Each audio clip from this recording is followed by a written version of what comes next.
Bonjour et bienvenue dans cette nouvelle saison des trucs et astuces destinés aux utilisateurs Athena. Aujourd'hui nous allons voir la fonction distribution de grille. Cette fonction me permet d'effectuer en fait un calpinage assez simple et rapide grâce aux éléments Athena. Donc prenons cet exemple de façade et je vais pouvoir utiliser en fait des panneaux en aluminium de la marque Montana, donc du SP35x207. Comme vous pouvez le constater, j'ai coté déjà un élément ici individuel qui aura une largeur en fait effective d'usine de 1075,7 et une largeur utile de 1035, c'est-à-dire qu'il y aura un chevauchement de 39,7 mm entre les plaques.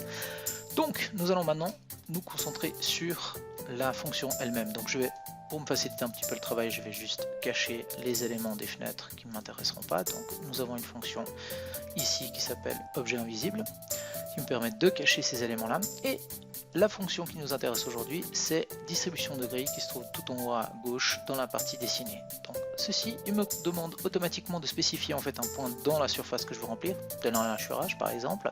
Je valide mon élément, il faut bien entendu qu'il soit fermé cette zone, et le point de départ à partir duquel vont commencer à être distribuées toutes les plaques. Donc je valide.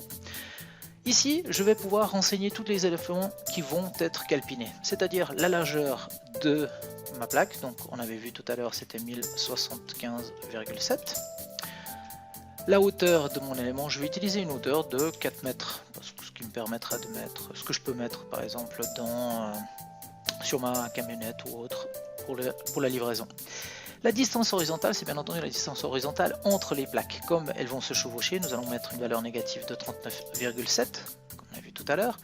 Et une distance verticale, là, comme il y aura un chevauchement de, on va dire, 250, comme ça on va pouvoir effectuer un élément. Et là, comme vous pouvez le voir, il m'a aussi proposé en fait une petite bande de 150 sur la partie inférieure. Donc, pour contrer cet élément-là, je vais dire que mes panneaux ne vont pas faire 4000, mais 4150. Et je vais déplacer toute ma base en Y de 150. Comme ça, je ne vais pas avoir ces petits éléments qui seront en bas et je vais pouvoir partir directement avec les éléments complets.